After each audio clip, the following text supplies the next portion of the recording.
თქვენ უსმენთ გადაცემა პრომოუტერს. თქვენი ბიზნესის წარმატება ჩვენი ქვეყნის წარმატებაა. მოგესალმებით ძვირფასო მსმენელებო, რადიო პოზიტივის ეთერიდან მე მარიამ ჭყონია გახლავართ და თქვენ უსმენთ გადაცემა პრომოუტერს. გადაცემა შეგიძლიათ უსმენთ ყოველ ორშაბათს 18 საათზე რადიო პოზიტივის ეთერში და შეგახსენებთ, რომ ჩვენი გადაცემა ეხება საზოგადოებასთან ურთიერთობის თემებს, ბრენდინგს, მარკეტინგს და მოკლედ აი ამ მიმართულებით საუბრობთ. დღევანდელი ჩვენი გადაცემის თემა არის კრიზისის მართვა. ბევრ ორგანიზაციას იქნება ეს სამთავრობო ბიზნეს თუ არასამთავრობო სექტორი დგება პერიოდი, როდესაც ჩნდება კრიზისი. კომპანიას ეკარგება რეპუტაცია, საზოგადოება მას აღარ სცემს პატივს და შესაბამისად მისი რეიტინგი, გაყიდვები მცირდება. საიდან შეიძლება გაჩნდეს კრიზისი და როგორ უნდა ვმართოთ უფრო ეფექტურად? როგორ უნდა დავიბრუნოთ რეპუტაცია, რომ ბაზარზე გქონდეს კარგი იმიჯი? მოკლედ ასე ვთქვათ, სახელის გატეხვას, თავის გატეხვას ჯობია. და დღეს ამ თემასთან დაკავშირებით ჩვენი სტუმარი არის PSP-ს გაყიდვებისა და მარკეტინგის დირექტორი თორნიკე გურული. მოგესალმებით, ბატონ თორნიკე, დიდი მადლობა მობრძანებისათვის. მოგესალმებით ყველა რადიო მსმენელს, რომელიც ამ პოზიტიურ ტალღას უსმენს ახლა 103.3-ს, ალბათ სრულიად საქართველოს მასშტაბით, რადგან ინტერნეტი აწევს საშუალებას ადამიანებს მოусმენ რადიოს ყველგან. ნამდვილად, თორნიკე, გადმოვალ ასე ვთქვათ შეკითხვით, ძალიან საინტერესოა, რომ ამაზე ვკითხულობთ ინტერნეტში, მარკ კოლინი, ასეთი PR სპეციალისტი არის და ამბობდა იგი, რომ ბავშვობიდან ვოცნებობდი ყოფილიყავი მეხანძრე და ასე ვთქვათ ამიხდა ოცნება. დღეს მუშაობ PR-ში და ვარ მეხანძრე, რადგან თითქმის ძალიან ხშირად ვაქრობ კრიზისს და აი რამდენად თქვენს თორნიკე ძალიან ბევრ კომპანიაში გიმუშავიათ, თუ გქონიათ აი ესეთი ვთქვათ რთული სიტუაციები, რომ უნდა გადაჭრათ და აღმოფხრათ პრობლემა და გადაჭრათ კრიზისი. დიახ, მარიამ, როგორც იცით, მე სხვა უნივერსიტეტებშიც ვასწავლე და ერთ-ერთი ჩემი წიგნი სახელმწიფოდან, რომელიც მე გამოვეცე სწორედ ამ თემას ეხება, კრიზისული სიტუაციები და PR-ი, ასე რომ მარკ კოლინის თემას მეც ნაწილობრივ ვაქცევებ. ძალიან საინტერესოა ის, რომ ჩვენ არ უნდა შევხედოთ კრიზისს როგორც ნეგატიურ მოვლენას. კრიზისი ყოველთვის არის რაღაცა პოზიტივი. ეს არის რაღაცა რესურსების უკმარისობა და მას შემდეგ რაც ჩვენ დავაკვირდებით სიტუაციას, თუ რა რესურსი გვაქვს და ვიპოვეთ ამ რესურსს, ჩვენ შეგვიძლია კომპანია ან ორგანიზაცია ზოგადად ისე განმოვითაროთ, რომ უფრო და უფრო წინ წავიდეთ, იმიტომ რომ ზოგჯერ და ხშირ შემთხვევაშიც კრიზისი არის საშუალება იმისა, რომ გაიზარდო, უკეთესად დაინახო შენი მინუსები და ამ მინუსებზე შემდგომში დააშენო რაღაც კონკრეტული გადაწყვეტილებები, რომლებიც მოგცემენ აუცილებლად გაზრდის საშუალებას. და ყველა კომპანიას არ არსებობს, მე მგონი ამ დღეს მსოფლიოში კომპანია, რომელსაც არ ქონდეს რაღაც პატარა კრიზისი მაინც. და რადგანაც ყველა ორგანიზაციას აქვს კრიზისი, ძალიან მნიშვნელოვანია, რომ ყველა ორგანიზაციას ქონდეს რაღაცა კონკრეტული სტრატეგია. დიდი კომპანიები აკეთებენ ხოლმე ორი ტიპის კრიზისული კომუნიკაციას. ერთი არის პრევენციული კრიზისული კომუნიკაცია და მეორეა რეაქციული კრიზისული კომუნიკაცია. ეს განსხვავდება ერთმანეთისგან. მაგალითად, თუ რომელიმე ორგანიზაციას გადაყავს მგზავრები თვითმფრინავით, ამ კომპანიებს ხშირად აქვთ ხოლმე უკვე პრევენციული კრიზისული კომუნიკაციის საშუალებები, უკვე აქვთ მომზადებული კონკრეტული მესეჯები, კონკრეტული პრეს რელიზები, კონკრეტული კომუნიკაციის საშუალებები. თუ რა მოხდება იმ შემთხვევაში, თუ რეისი გადაიდება, თუ რეისი დააგვიანებს, თუ თვითმფრინავი ჩამოვარდება. რეაქციულია ესეთი ტიპის კრიზისული კომუნიკაცია, როდესაც ჩვენ არ ვიცით რა შეიძლება ისეთი რაღაცა დაგვემართება, რომელიც წინასწარ ვერანაირად ვერ შეგვიძლია გავითვალისწინოთ და წინასწარ არ ვიცოდეთ რა მოხდება. ასეთ შემთხვევაში ძალიან მნიშვნელოვანია ხოლმე კონკრეტული რეაქციის გაკეთება და ასეთ შემთხვევაში დიდ ორგანიზაციებს აქვთ ხოლმე სპეციალური კრიზისული გუნდი შემუშავებული, ანუ ყავთ ადამიანები, რომლებიც ერთად მუშაობენ და ამ კრიზისული გუნდის საშუალებით ცდილობენ ხოლმე აღნიშნული კრიზისების დაძლევას. ასე რომ ორი მიმართულებით ჩვენს მსმენელებს რაღაცა კონკრეტული სტრუქტურა შეექმნათ, ორი მიმართულებით მუშაობს კრიზისული კომუნიკაცია. ერთია პრევენციული, როდესაც წინასწარ იცი თუ რა კრიზისი შეიძლება დაგემართოს და მეორეა რეაქციული, როდესაც რეაქციას აყოლებ უცაბად რეაქტიულად ამა თუ იმ მოვლენაზე. კი ბატონო, მე მანიშნებია, რომ გავდივართ მცირე სარეკლამო ჭრაზე და 2 წუთში დავბრუნდებით ეთერში. თქვენ უსმენთ გადაცემა პრომოუტერს. თქვენი ბიზნესის წარმატება ჩვენი ქვეყნის წარმატებაა. ჩვენ დავბრუნდით პირდაპირ ეთერში, შეგახსენებთ, რომ დღევანდელი ჩვენი გადაცემის თემა არის კრიზისის მართვა და ჩვენი სტუმარი არის PSP-ს გაყიდვებისა და მარკეტინგის დირექტორი თორნიკე გორული. თორნიკე, გავაგრძელებთ თემას, საუბრობდით სწორედ, რომ ძალიან ბევრ კომპანიას აქვს ხოლმე წინასწარ შემუშავებული გეგმა, რომ რა შეიძლება, რა საფრთხე შეიძლება მას ელოდეს წინ. რამდენად საქართველოში, ასე ვთქვათ, მსხვილ კომპანიებზე მაქვს საუბარი, აქვთ ხოლმე წინასწარი გეგმა, რა შეიძლება მოხდეს. ძალიან ბევრ დიდ კომპანიებს აქვს ასეთი კრიზისული პრევენციული კრიზისული გეგმები სამთავრობო ორგანიზაციებსაც მე არ შემიძლია ხა დავასახელო, მაგრამ წუხა მთელი ხანი მუშაობდი ერთ-ერთი ორგანიზაციისთვის სწორედ ანალოგიური ტიპის პრევენციული კრიზისული გეგმის შედგენაზე და მე ვფიქრობ, რომ ნელა არის ტრენდი იმისა, რომ ზუსტად განსაზღვრულ წინასწარ რა სავარაუდო კრიზისული სიტუაცია შეიძლება დაუდგეს შენს ორგანიზაციას და შეიძლება უფრო მეტად გაუნდოს და ხშირად ასეთ შემთხვევაში ძალიან კარგია ხოლმე სწორედ აი პრევენციული გეგმის არსებობა და საქართველოშიც ნელა ეს ტრენდი უკვე არის, რომ ორგანიზაციები ფიქრობენ, რომ ასეთ ტიპის პრევენციული კრიზისული გეგმები არსებობს და ხშირად გვიწევენ ხოლმე დაქირავებულ ესეთ გარე კონსულტანტებს, რომლებიც ეხმარებიან ხოლმე ორგანიზაციებს, იქნება სახელმწიფო თუ არასახელმწიფო ორგანიზაციები კონკრეტული კრიზისული სიტუაციიდან გამოძრომაში ან პოტენციური კრიზისი თუ დაგვიდგება, რას გავაკეთებთ ასეთ შემთხვევაში, აი ამ დეტალების გათვალში.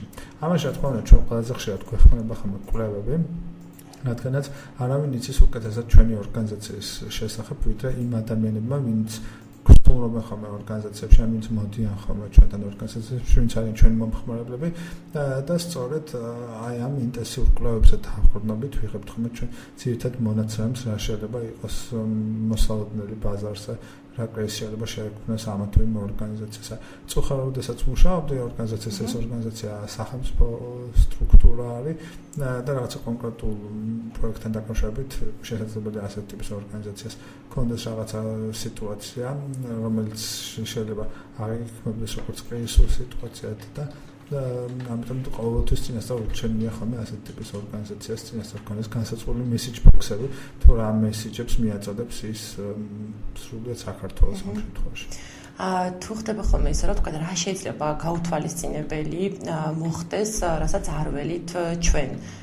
საქართველო ძალიან დინამიური ქვეყანა და დინამიური ქვეყანა განაპირობებს ხოლმე ძალიან ბევრ უცნაურ განცხადებებს, შესაძლებელია რომ ხვალ გამოვიდეს ვიღაცა და რაღაცა ძალიან უცნაური განცხადება გააკეთოს ამა თუ იმ სტრუქტურის შესახებ, ამა თუ იმ ორგანიზაციის შესახებ. ამას შენ ვერასოდეს ვერ გათვლი, რადგანაც არ იცი წუხელ როგორ დაიძინებს ესეთ თუ ის ადამიანი და რა მოვა თავში და შემდგომ მედიასთან წვდომაც ასეთ ტიპის ადამიანებს ძალიან მარტივი აქვს და შეიძლება ძალიან უცებ გამოვიდეს ვიღაცა თქვას რაღაცა უცებ და ამით შეგიქმნას მთლიანი კრიზისი.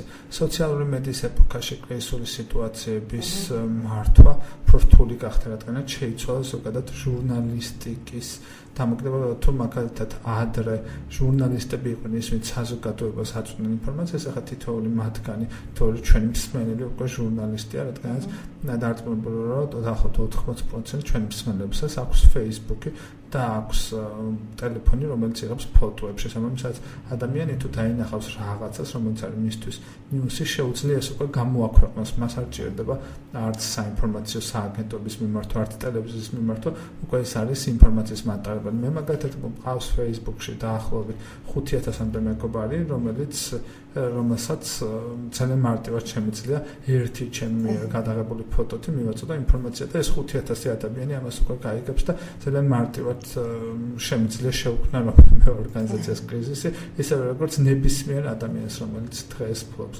მობილურ ტელეფონს, შეუქმნას ნებისმიერ ორგანიზაციას კრიზისი. არ ვიცი გახსოვთ თუ არა ჩვენი მსმენელი ძალიან კარგად გაიხსენებს ერთ-ერთ ორგანიზაციას, რომელშიც ერთ-ერთმა მოქალაქემ გადაიღო სუპერმარკეტების ქსელი იყო ვირთხა თუ როგორ დარბოდა ვირთხა. ეს კრიზისული სიტუაცია არ იყო გამოწვეული არ ჟურნალისტებისგან, არავისგან, ეს იყო ჩვეულებრივი მომხმარებლის მიერ მობილური ტელეფონით გადაღებული ჩვეულებრივი პატარა ვიდეო, რომელიც აჩვენებდა რომ ამ სუპერმარკეტების ქსელში დადეს ვირთხა. ანალოგიური ტიპის კრიზისული სიტუაცია, ამ კრიზისულმა სიტუაციამ ძალიან ნეგატიურად იმოქმედა ამ სუპერმარკეტების ქსელზე და მკვეთრად შევა. როგორ დღეს უკვე აღარც არის ეს სუპერმარკეტი, როგორც არ დავასახელოთ სახელს.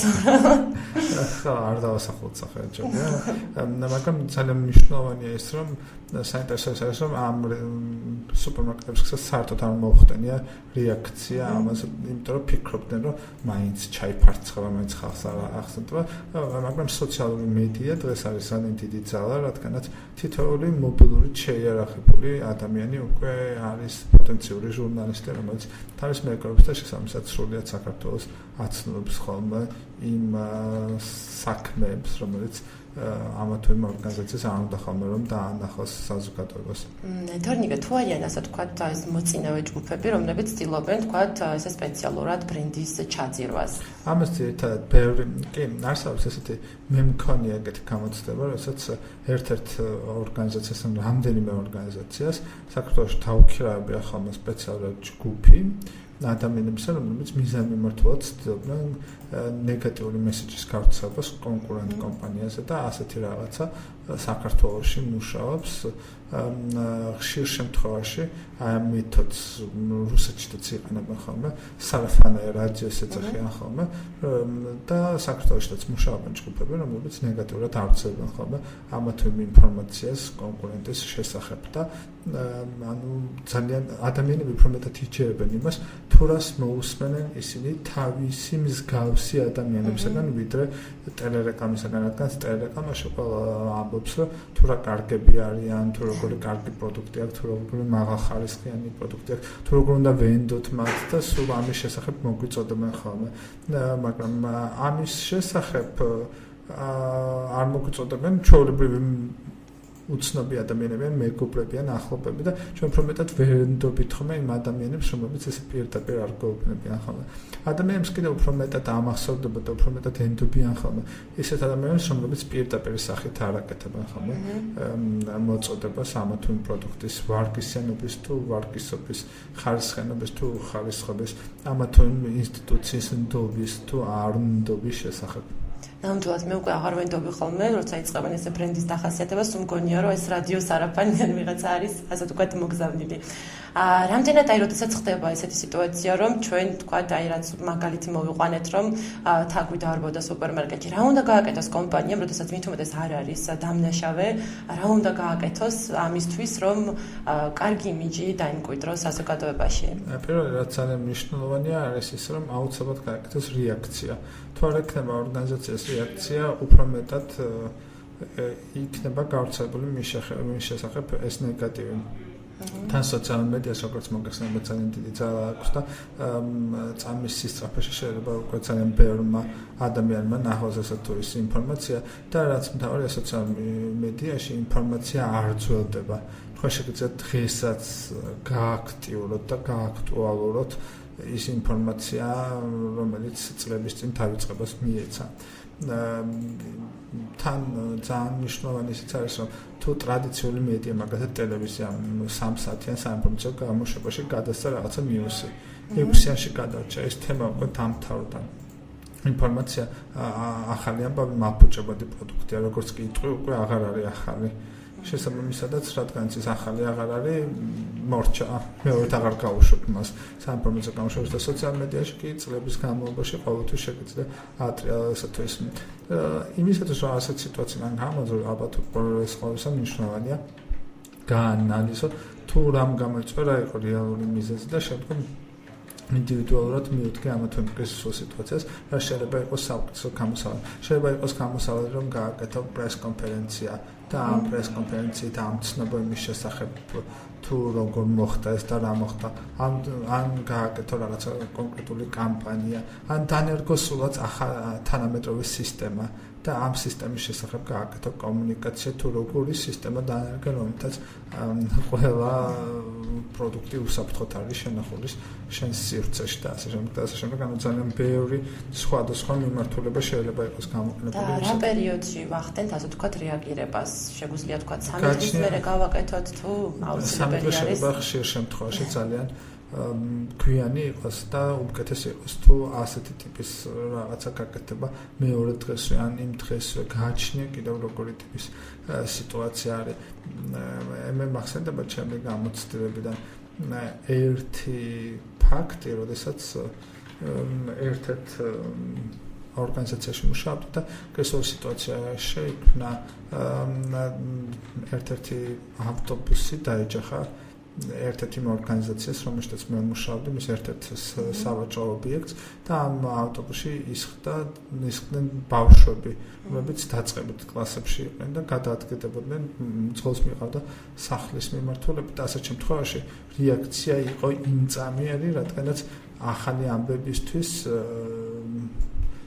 დასისხლიანებული ბავშვები ავტობუსით ძალიან მნიშვნელოვანი თემა იყო და თუ იმ წამსვე არ გააკეთებდა რეაქციას ეს ცუდი იქნებოდა და მეორე მესამე დღეს ძალიან დაგვიანებული იქნებოდა, მაგრამ თუ რომელიმე პოლიტიკოსი გააკეთებს რაღაცა ტიპის განცხადება შენი ორგანიზაციის შესახებ და ეს პოლიტიკოსი ძალიან სერიოზულად არ აღიქმება, მე ვფიქრობ, რომ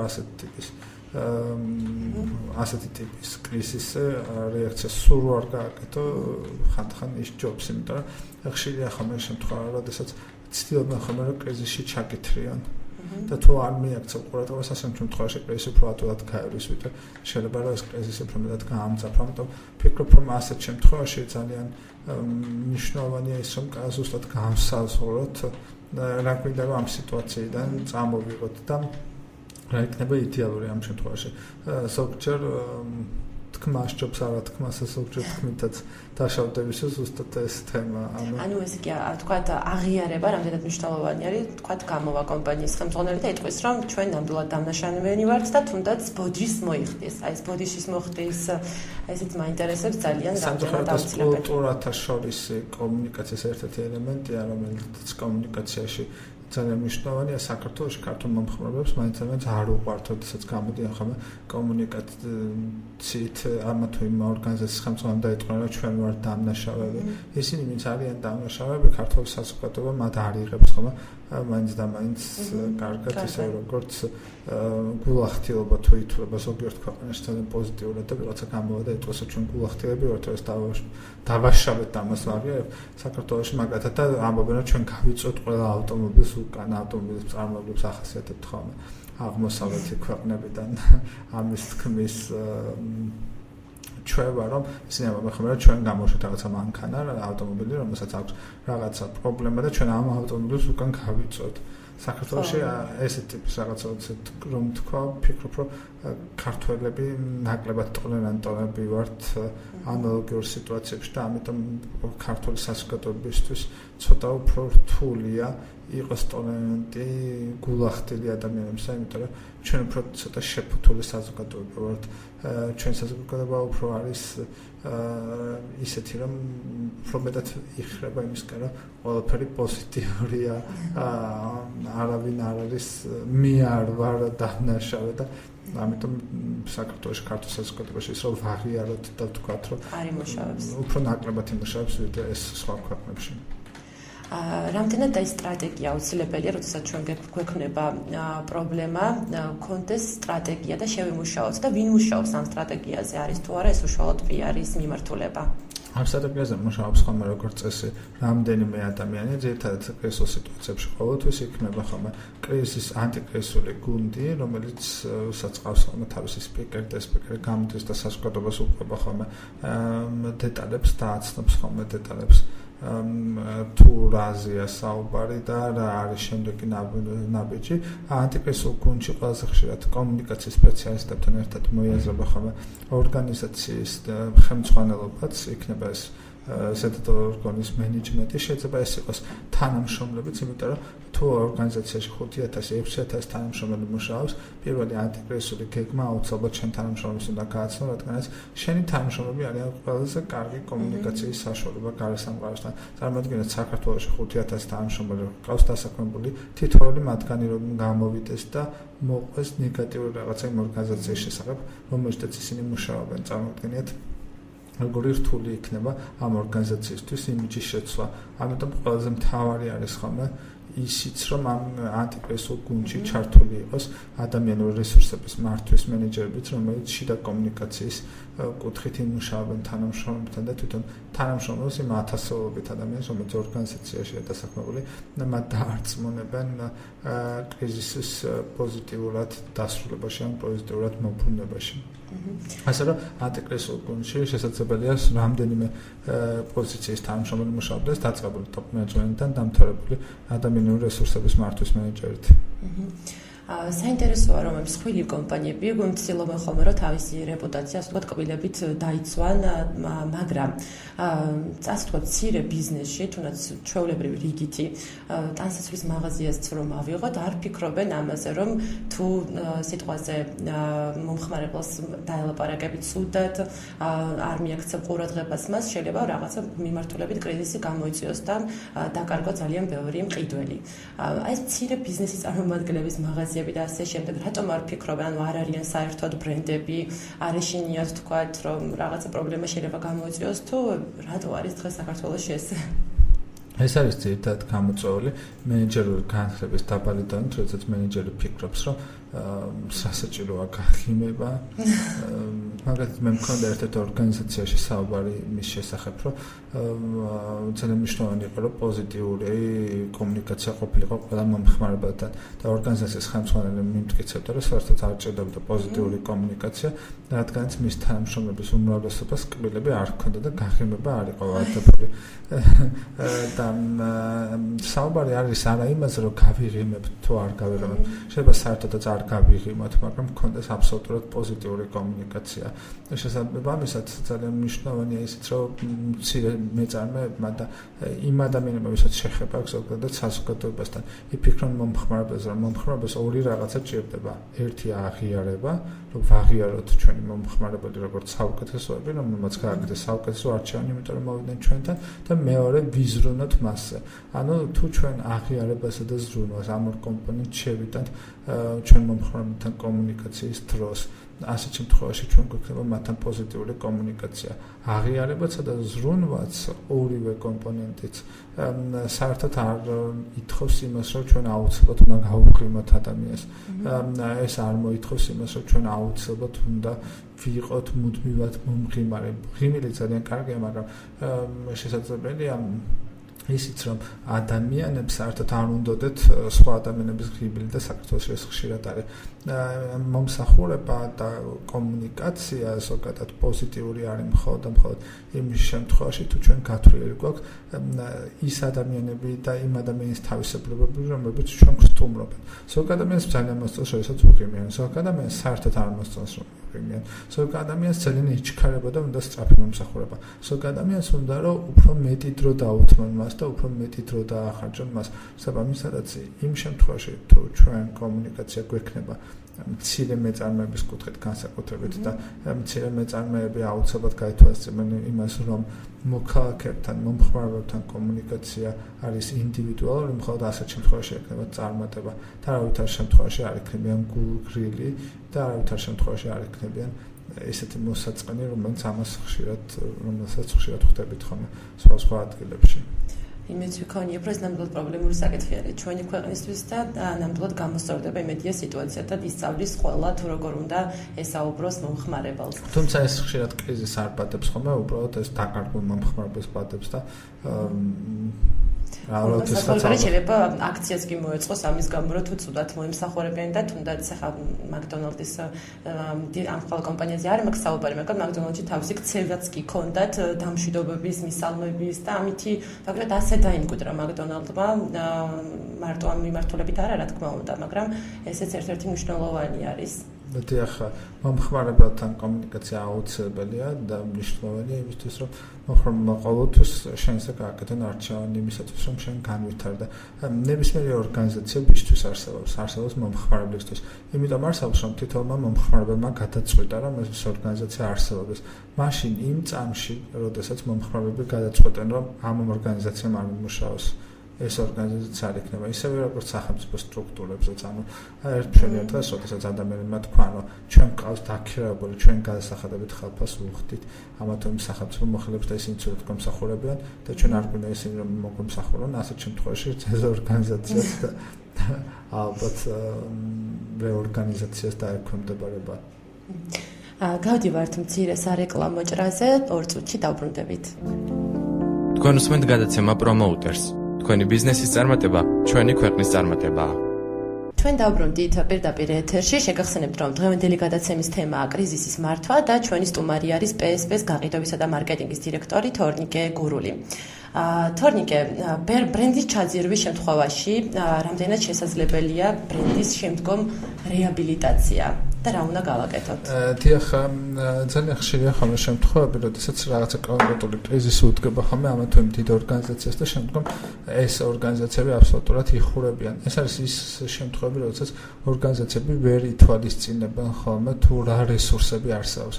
ყველა კრიზისი, როგორც თავდაპირველად ჩვენ საუბრის დაწყების დროს ვახსენეთ, გვეუბნება, რომ ორგანიზაციას რაღაცა კონკრეტული რესურსი აკლია.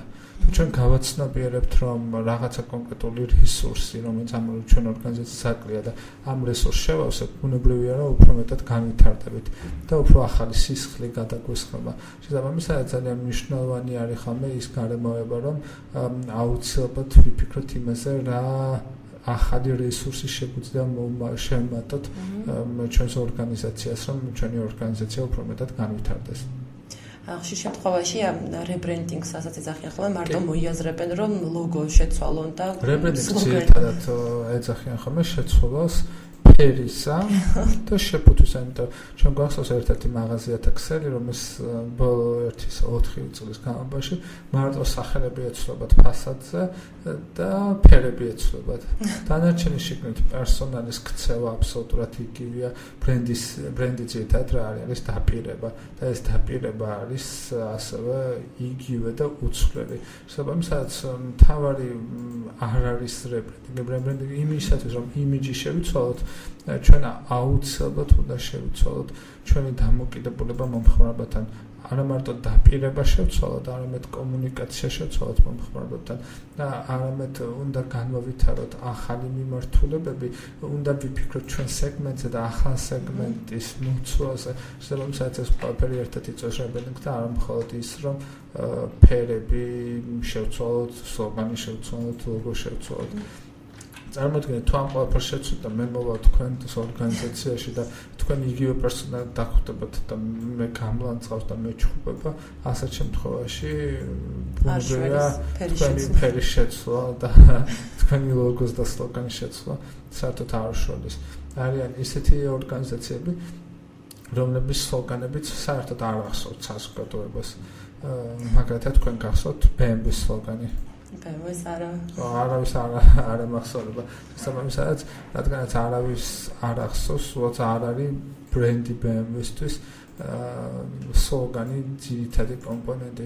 თავარია ის დაპირება, რასაც ეს ორგანიზაცია თავის მომხმარებელს სთავაზობს. ასევე ბრენდი არ არის მარტო მისი გარეგანი ნიშნები, კოდები, რომელთაც საზოგადოებაში ხდება ცნობილი, ამით ეს არის ყველაზე მთავარი დაპირება.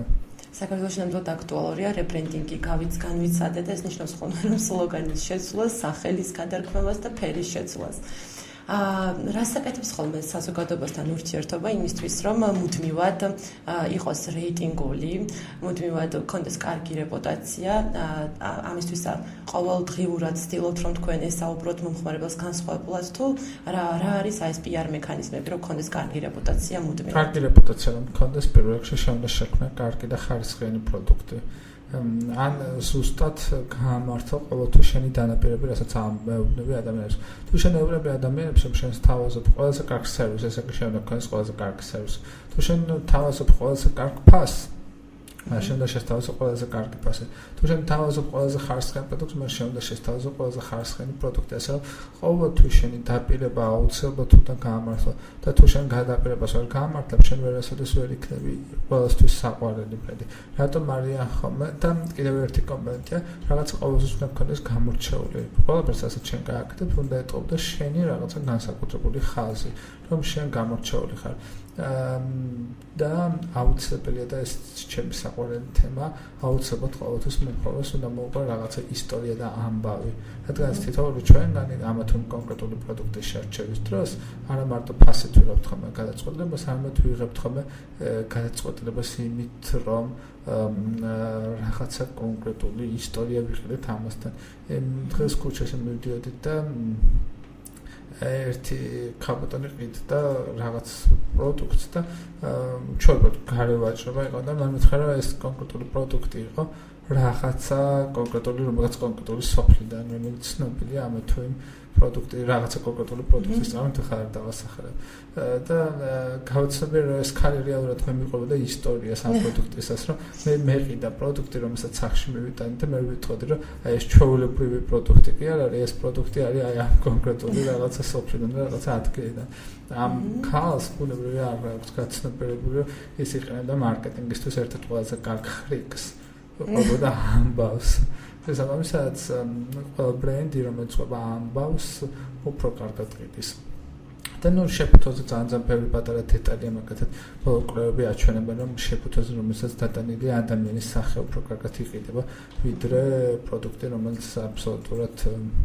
არ არის რომელსაც არაფერს თქვი არ არის და უბრალოდ შეფუთვა ბევრი ადამიანი აჭებს ხოლმე ტექნოლოგიური ტიპის შეფუთოს უპირატესობას მაგრამ ეს უფრო ახალი თაობა თურმე ადამიანები უფრო მეტნდობას იწვევენ პროდუქტის სახეზე, როდესაც არიან გამოსახული მაგათად კინდერის შოკოლადები მახსენდება ახლა ყველაზე მეტად, იმიტომ რომ კინდერის შოკოლადზე დახატული ბავშვი ალბათ ყველასთვის ცნობადი სახეა. მაგრამ ალბათ საქართველოში საკმაოდ რთულია თუნდაც ცნობადი სახის გამოყენება. საქართველოში ძალიან რთულია ცნობადი სახის გამოყენება, ძალიან დიდი პრობლემაა, იმიტომ რომ შეიძლება შენმა ცნობადმა სახემ ხამით ბევრი დალიოს, დაათროს და მეზობლებს აგინოს და შესაბამისად დაიჭიროს, რაღაცა დაემართოს. ის გამოც შეიძლება შენი ბრენდის რეპუტაციაც მასთან ერთად შეილაღოს, იმიტომ რომ შენი ბრენდს რაც უფრო ცნობად სახეს მიება, მით უფრო რთული იქნება შემდგომში იმ კრიზისული სიტუაციის მართვა, რომელიც კრიზისულ სიტუაციაშიც გაიხლართება ეს შენი ბრენდი. თუმცა არ არის ხოლმე ურიგო, როდესაც ცნობილი სახეები მოიხმარენ ხოლმე შენ ბრენდს. ზოგადად თორნიკე კიდევ ერთხელ ჩვენ თემას შევეხოთ კრიზისის მართვას. რა არის ასე ვთქვათ კრიზისის მართვა და ეს გაუთვალისწინებელი რა შეიძლება რომ დაემართოს კომპანიას? კრიზისის მართვა მოკლედ რომ ვთქვათ ეს არის კონკრეტული სტრატეგიის არსებობა იმ შემთხვევაში, როდესაც კომპანიას რაღაცა რესურსები არ ყოფნის და ამ რესურსების ნაკლებობას განიცდის კრიზისის მართვა არის შანსი განვითარებისა, კრიზისის მართვა არის შანსი გაზრდისა და კრიზისის შანსი არის იმისა, რომ კომპანიამ ორგანიზაციამ ნახოს ინოვაციური ხედვები, წინ წაეწიოს და განვითარდეს. სწორედ ამაზე ვკითხულობდი ფილიპსის შესახებ, რომ ფილიპსმა გამოუშვა ახალი მამაკაცებისათვის საპარსი და შემდგომ დაანონსდა, რომ მოდაში იყო გაუპარსავი მამაკაცები და ფილიპსი ვერ ყიდიდა თავის ძალიან ბევრი დახარჯა ამ პროდუქტის შექმნაში და ფილიპსმა რა არ გააკეთა, რომ სწორედ გაეყიდა თავის ეს ნამუშევარი, ქალების აქცია ეწყობოდა, რომ მათ მოწონთ, ასე ვთქვათ, გაუპარსავი კაცები. ესეც ასე ვთქვათ შეიძლება გამოვიყენოთ. ჩვენი იწურება, ჩვენი გადაცემა, ამიტომ დავიმშვიდობებით ჩვენს სტუმარს, თორნიკე ძალიან დიდი მადლობა სტუმრობისათვის. დარწმუნებული ვარ, რომ ჩვენი სტუმარი ძალიან ხშირად იქნები. მსმენელებს კი ვეტყვი, რომ ჩვენი გადაცემის მოსმენა შეუძლია აუდიო ჩანაწერის სახით YouTube-ზე და Facebook-ზე, ასევე Marketer G-ს Facebook-ის საიტზე აუცილებლად განთავსდება. ამისათვის Marketer G-ს ძალიან დიდ მადლობას ვუხდით თანამშრომლობისათვის. დიდი მადლობა იმისთვის, რომ მომიწვიეთ და ყველას უსურვებ, რომ ბავშვების აღამო ისე როგორც მთელი კვირა პოზიტიურად გაატაროს და უსმინოს ყოველთვის 104-სა და 3-ს რადიო პოზიტივს. მადლობა თქვენ. მომავალ ორშაბათამდე. თქვენ უსმენთ გადაცემა პრომოუტერს. თქვენი ბიზნესის წარმატება ჩვენი ქვეყნის წარმატებაა.